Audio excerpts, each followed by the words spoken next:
یاسین کے بڑے فضائل آئے ہیں۔ امام احمد نے مسند میں اور امام طبرانی نے معجم میں اور بیہقی نے سنن کبریٰ میں حدیث نقل کی ہے، لکل شیء قلب وقلب القرآن یاسین، ہر چیز کا دل ہے اور قرآن کا دل سورہ یاسین ہے۔ امام غزالی رحمہ اللہ نے جواہر القرآن میں اس کی وجہ بیان کی ہے کہ اسلام کے عقائد کی بنیاد تین چیزوں پر ہے: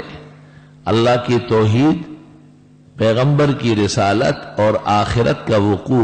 وقوع آخرت تیسرا حصہ ہے، اور وہ دل کی حیثیت رکھتا ہے، اور وہ مکمل اس صورت کے اندر بیان ہوا ہے۔ امام رازی نے اس کو قبول کر کے اس پر ایک قسم کا اعتراض بھی وارد کیا ہے، اس کے جوابات آلوسی نے دیے ہیں، اور اخیر میں لکھا کہ فلا وجہ لما اعترض علیہ الفخر، بس کوئی بنیاد نہیں ہے اس اعتراض کی جو فخر الدین نے غزالی پر عائد کی ہے۔ علماء نے عجیب بات لکھی ہے کہ جیسے انسان کا دل اس کی لمبائی کے اعتبار سے اور اوپر سے نیچے کے اعتبار سے ایک خاص محل میں واقع ہے، قرآن کریم فاتحہ سے والناس تک دیکھا جائے تو یاسین اس جگہ واقع ہے جس جگہ سینے میں ہمارا دل واقع ہے۔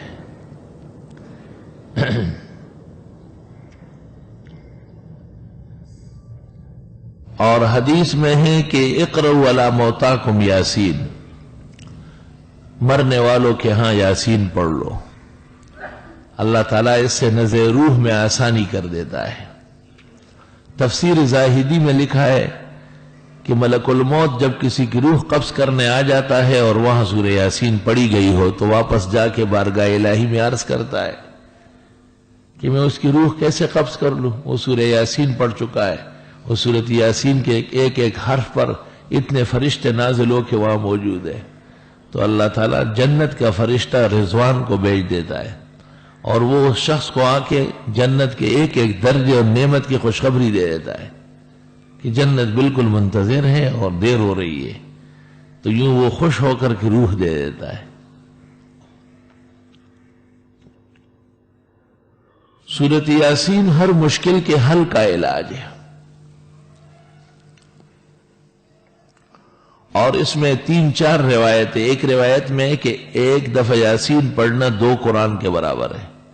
دوسری روایت میں ہے کہ جو فجر کے بعد یاسین پڑھ لے 10 قرآن کے برابر ہے، اور تیسری روایت میں ہے کہ ایک دفعہ سورہ یاسین کی تلاوت 25 دفعہ قرآن کریم پڑھنے کے برابر ہے۔ سورۃ یاسین رات کو پڑھنا علیحدہ عمل ہے، اس کی علیحدہ برکات ہے، جیسے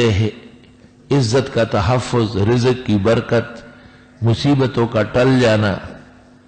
پریشانیوں کا دور ہونا، مشکلات کا حل ہونا، یہ رات کے پڑھنے کا عمل ہے، اور جتنی دیر سے پڑھی جائے اس قدر مؤثر ہے۔ اور دن کے اندر پڑھنے سے فتوحات ہوتی ہے، مرادیں ملتی ہے، آدمی پر کسی کا غلبہ نہیں ہو سکتا ہے۔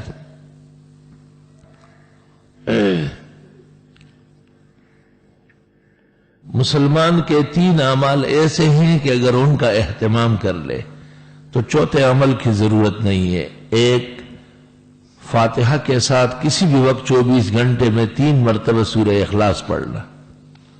دوسرا، ہر فرض نماز کے بعد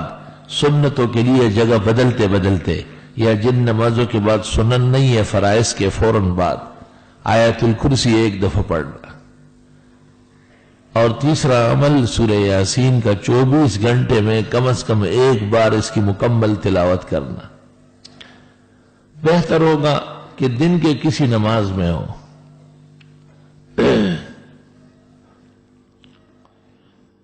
اس پر کلام ہے کہ یاسین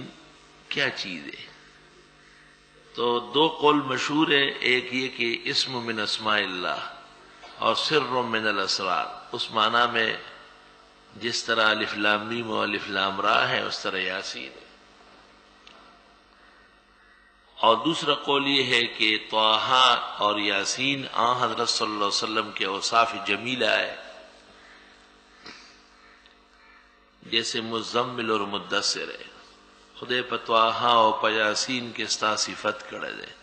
پا مزمل و مدثر کے پا دگرانا نبی. ابن الجوزی نے تحفۃ المودود باحکام المولود میں لکھا ہے کہ یاسین نام نہ رکھا جائے کیونکہ معنی نامعلوم ہے،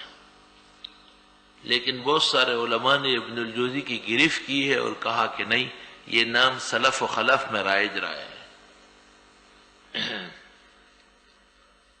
حضرت مولانا مفتی محمد شفیع صاحب رحمۃ اللہ علیہ کے والد کا نام بھی مولانا یاسین صاحب تھا، اور جس تاریخ کو مفتی محمد شفیع نے سورہ یاسین کی تفسیر لکھنی شروع کی کہ اتفاق سے یہ وہی تاریخ تھی 25 صفر 1355 ہجری، جو ان کے والد کے انتقال کا دن تھا. انتظار کر کے اسی تاریخ کو لکھنا شروع کیا ہو، اور حاشیے پہ لوگوں سے درخواست کی ہے کہ ان کی مغفرت کے لیے دعا کریں،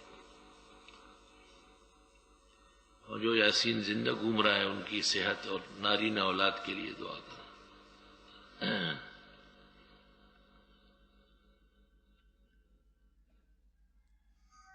بعض قوموں کے ہاں اس کے ساتھ کچھ تعظیمی القاب پڑے جاتے ہیں. یاسین پر ڈیر عزت، یاسین یاسین پر حرمت، یہ بالکل غلط اور بے بنیاد اور تحریف فی الدین ہے. علماء کو اور اہل علم کو اس پر نظر رکھ کے اس کا رد کرنا ضروری ہے. منصوص کے ساتھ کوئی اپنی طرف سے الفاظ بڑھا سکتا ہے، عجمہ کے